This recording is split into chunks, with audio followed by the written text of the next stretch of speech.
দেখতে দেখতে আরেকটা রবিবার চলে গেল।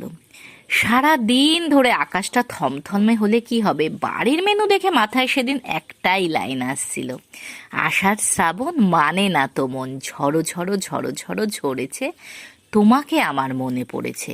তবে সেই তুমিটা হলো মায়ের হাতের পাতলা পাঁঠার মাংস। মা সেদিন করেছিলেন পাতলা করে পাঁঠার মাংস।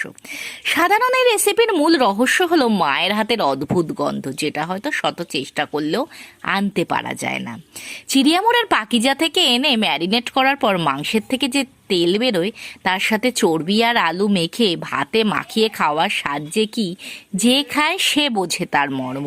সেদিন বাজার থেকে নিয়ে আসা টক দই, হলুদ, নুন, কাঁচা লঙ্কা দিয়ে 2 ঘন্টার মতন মাংসটা ম্যারিনেট করা হলো।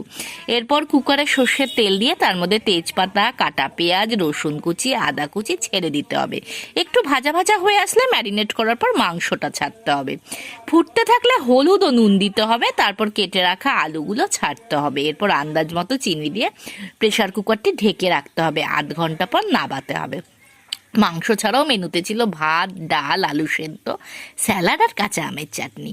তবে শেষে বলবো ঈশ্বর গুপ্তের কবিতার সেই লাইন, তুমি যার পেটে যাও সেই পুণ্যবান, সাধু সাধু সাধু তুমি ছাগির সন্তান।